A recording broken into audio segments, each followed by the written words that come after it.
bounces through his chair, clear across the free throw lane. Robert Montgomery Knight, nicknamed the General, was one of basketball's biggest and most polarizing personalities.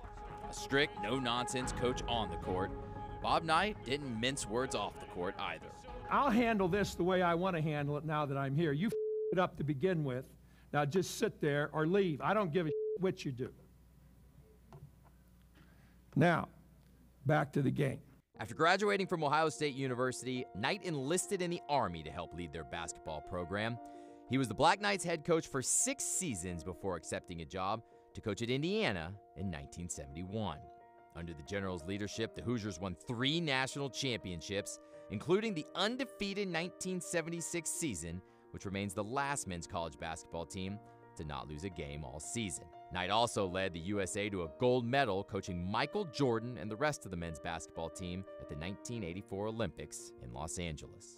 After 29 years, Knight's behavior on and off the court strained his relationship with the administration at Indiana University. In May of 2000, Knight was placed on a zero-tolerance policy after CNN aired a video of a practice 3 years earlier where it appeared Knight placed his hand on the neck of a player named Neil Reed. But months later, Knight had an altercation with a freshman student on campus. He grabbed my arm and he kind of got in my face and just said a couple comments like pretty, I don't know, it was pretty wild. I would have to be an absolute moron with the things that have been laid down on me to grab a kid in public and curse at a kid in public. But that incident turned out to be the final straw for Knight at Indiana. I gave him the option of resigning as head basketball coach.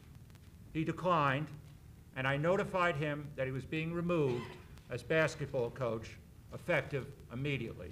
Knight continued coaching after Indiana, spending 7 seasons in Lubbock, coaching Texas Tech. This is without question the most comfortable red sweater I've had on in 6 years, I can't tell you. After retirement, Knight, who had little patience for the media, became a media member himself, broadcasting college basketball games for ESPN. And during the 2016 presidential campaign, Knight tried his hand at politics, stumping for Donald Trump. You folks are taking a look at the most prepared man in history to step in as President of the United States. That man right there. In February of 2020, after years of turning down invitations, Knight finally made his return to Assembly Hall. Knight attending the Hoosiers game for the first time in 20 years. He was surrounded by former players and received a huge ovation from the home crowd. Brash, intimidating, unapologetic, mad genius. Bob Knight has been described a lot of ways, and always true to form, those opinions never seem to matter much to the General. When my time on earth is gone and my activities here are past, I want they bury me upside down and my critics can kiss my ass.